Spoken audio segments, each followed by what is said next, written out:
अब हमने क्या किया, इस क्लास का एक ऑब्जेक्ट क्रिएट कर दिया। इस रेफरेंस वेरिएबल के थ्रू या इस रेफरेंस हमारे पास ऑब्जेक्ट के थ्रू हम इसके जो भी वेरिएबल हैं उनको हम एक्सेस कर सकते हैं, उनको हम क्या कर सकते हैं, डिस्प्ले करवा सकते हैं। इसके अब डिक्लेयर किया था, अब हम इसकी वैल्यू यहाँ पर इनिशियलाइज कर रहे हैं। अब हम ये कह रहे हैं कि इस एज वाले वेरिएबल को ये वाली वैल्यू दे दो 32 वाली, ठीक है।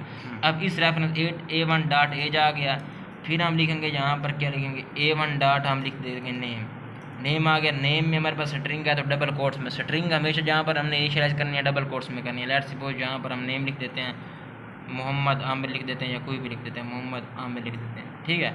ये हमारे पास आ गया।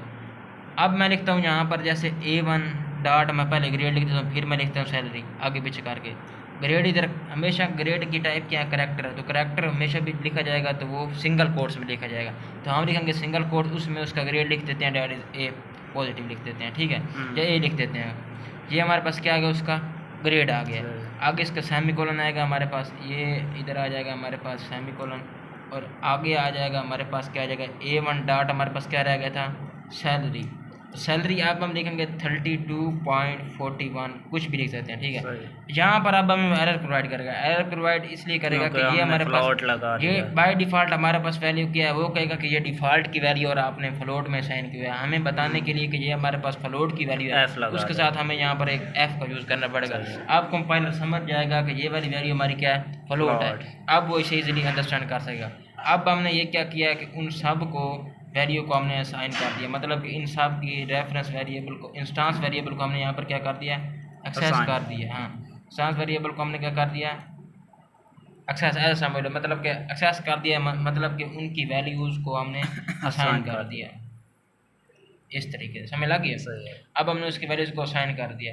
अब हमने वैल्यूज़ तो दे दिया, अब हमने इसको क्या करवाना, प्रिंट करवाना है। तो प्रिंट करवाने के लिए हम सिंपल यहाँ पर लिखेंगे, अब वैल्यू को हम करवा रहे हैं, प्रिंट करवा रहे हैं, ठीक है। अब यहाँ पर सिंपल हम लिखेंगे system dot out dot print ln लिखेंगे, ठीक है। इधर ln लिखेंगे। अब हम यहाँ पर लिखेंगे A1 डॉट लिखते हैं एज, ठीक है। अब सिंपल इसी को कॉपी करके, इसके आगे भी लिख सकते हो, यहाँ पर सिंपल इसको कॉपी करके हम यहाँ पर लिखेंगे, कितनी हमारे पास वैल्यूज में 5 है ना, ये 3 हो गया, 4 हो गया, ये हमारे पास हो गया 4।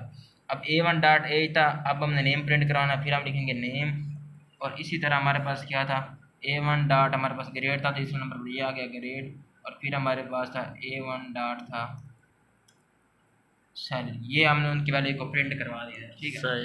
अब इस तरफ क्या हुआ, इससे ये होगा कि हमने जब उनकी वैल्यू बार बार लिखना पड़ेगा, असाइन किया था, अब उनको हम यहाँ पे डिस्प्ले करा रहे हैं, प्रिंट करा रहे हैं। अब इतनी लाइंस हमने यहाँ पर वेस्ट किया है, इससे अच्छा हम यहाँ पर इसका जो सेकंड वे है, सेकंड वे इसका ये इसको काट दो, कि इस सब को हम क्या कर देंगे, इससे हमारे पास क्या होगा कि वन लाइन एक बार इसको हम एग्जीक्यूट करके देख लेते हैं किस तरह इसको आउटपुट आती है।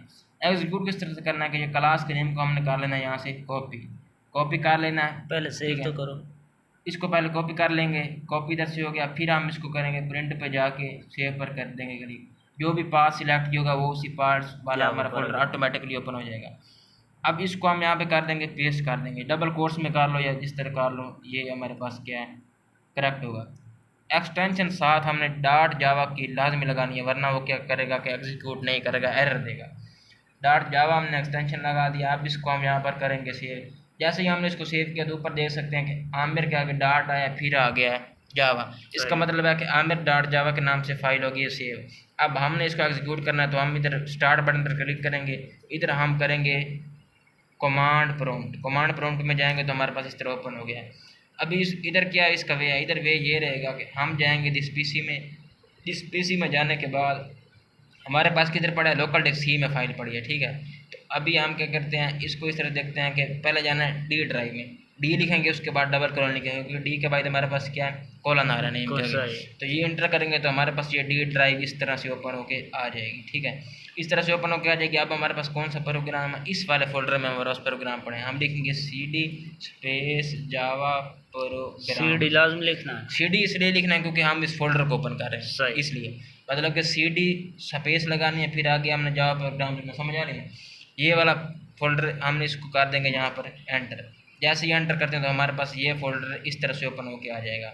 अभी इसमें हमारे पास क्लास क्या थी, इसको अब हमने करना कंपाइल, मतलब कंपाइल के लिए कमांड यूज होती है जावा सी स्पेस आगे हमारे पास क्या था, क्लास का नेम था हमारे पास आमिर।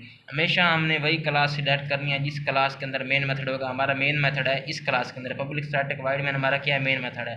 ये किस क्लास के अंदर है, इस क्लास के अंदर है। हमारे पास इस वक्त एक ही क्लास है, ज़्यादा क्लासेज नहीं है। इसी क्लास का नेम हम यहाँ पे प्रोवाइड करेंगे आमिर, डॉट हम लगाएंगे जावा। ठीक है, अभी देखते हैं हमारे पास कोई एरर आता है, इंटर किया तो हमारे पास एरर कोई भी नहीं है, प्रोग्राम सक्सेसफुली कंपाइल हो गया। अगर एरर आता तो यहाँ पर हमें वो इस तरह से एरर कोई ना कोई शो कराता है, आपका ये एरर आ रहा है। अब यहाँ पे इसको हम एग्जीक्यूट करेंगे, एग्जीक्यूट से करेंगे जावा और आगे हम लिखेंगे आमिर, इंटर कर देंगे। अब देखते हैं कि हमारे पास आउट आई पड़ी है 32, आउटपुट आई पड़ी 32 मोहम्मद आमिर ए, और ये हमारे पास इस तरह से उसकी आउटपुट आ गई। हमने जिस सीक्वेंस से लिखा था उसी तरीके हमारे पास इसकी आउटपुट आई है।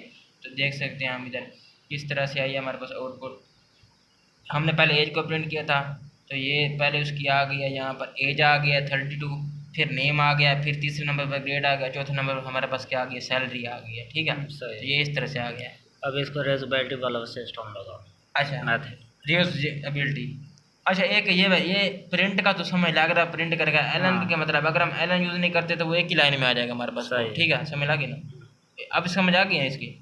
अच्छा, अब हमारे पास क्या है कि इसको हम रीयूजेबिलिटी को देखते हैं। वो इधर न्यू फाइल क्रिएट कर लेते हैं, इधर हम क्या लिखते हैं कि अब हम देख रहे हैं कि रीयूजेबिलिटी।